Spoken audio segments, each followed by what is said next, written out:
Hey everyone, Carl Brown here from GuitarLessons365.com, and today we're going to talk about major chord extensions using the caged system.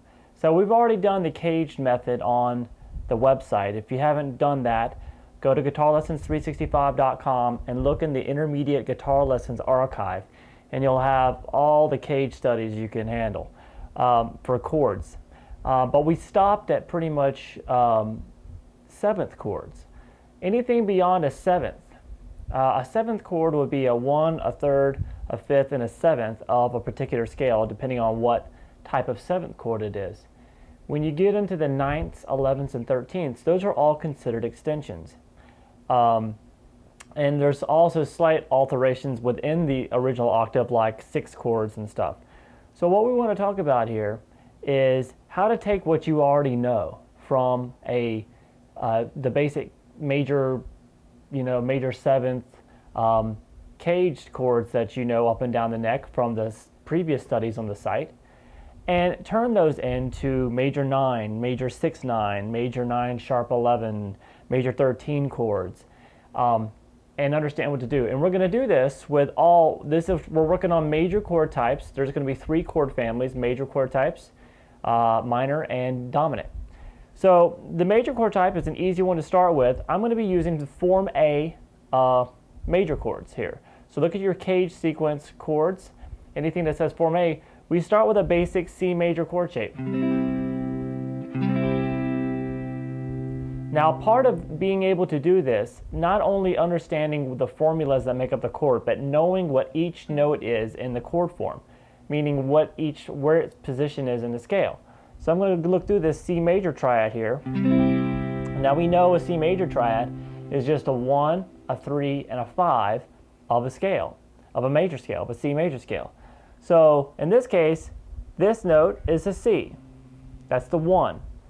This is a G, the 1 on the 4th string, so that's the 5th. Then we have another C, the note on the 3rd string, so that's the root again, or the 1.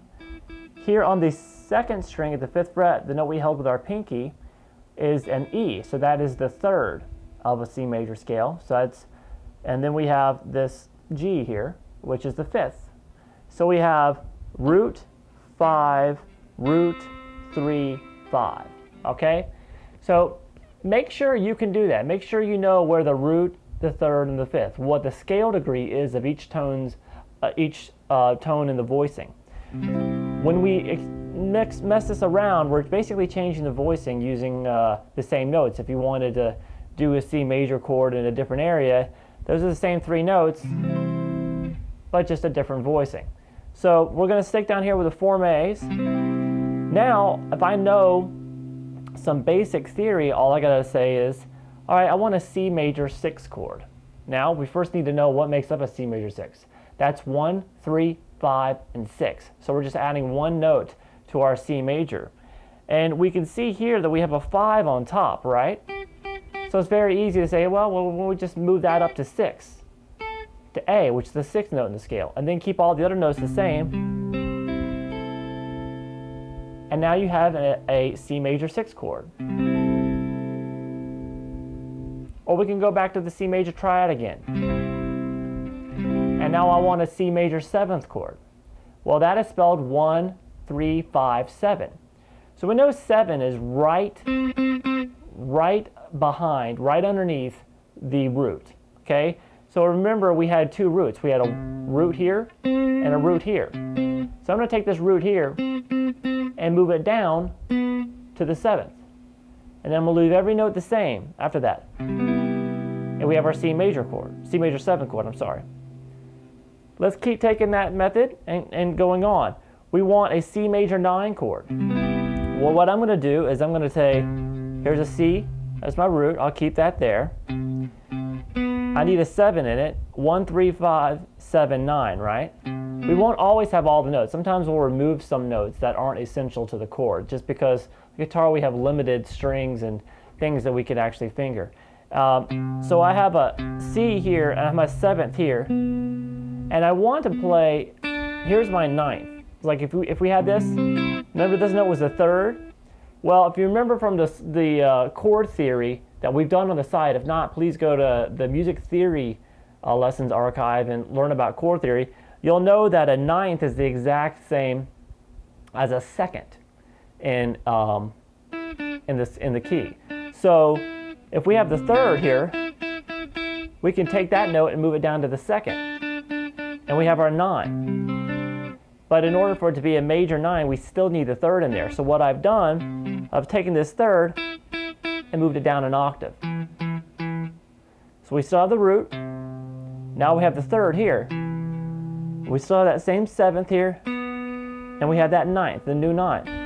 And I'm going to bar across to the 5th on the 1st string. And there you go. We have a C major 9 chord. What I'm trying to get at is it's very easy to, a lot easier to memorize chord shapes when you can compare them to something you know already.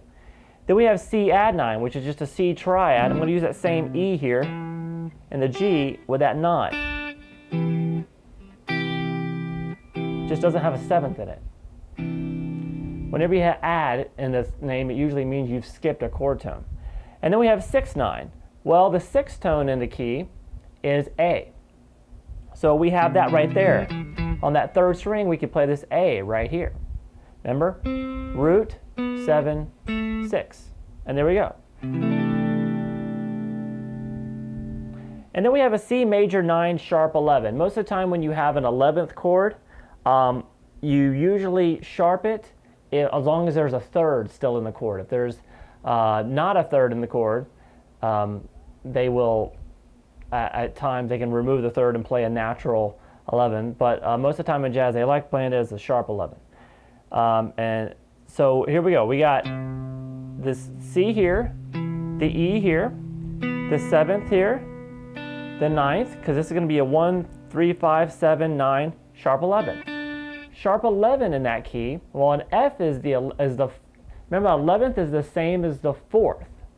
So we have C, D, E, F, and F would be a F natural, and then if we said F sharp, that's a sharp 11.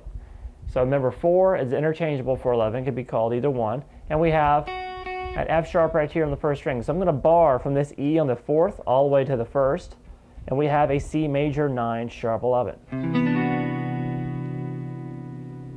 Okay, and then we can do a C major 13 by just coming back to the C major 7th chord, taking this E, the 3rd, down to a 9, and then adding that A on top, which is a 6, but remember, the 6 is the same as a 13.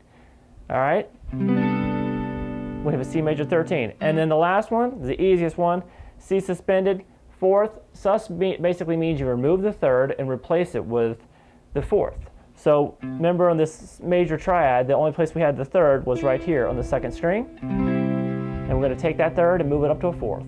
And we have suspended 4th. C sus 4. Okay? The next time we're going to work on the minor chord extensions. But what I want you to do is take these same chord types and try to, we just did these all with form A's, but do them with your form G's and your form E's. And see if you can, first of all, analyze the basic chord tones, and then see if you can figure out these larger chord forms or some versions of them using the foundation that you already know from your previous caged chords. All right? I'll see you guys soon with the next lessons. Keep it up. Bye-bye.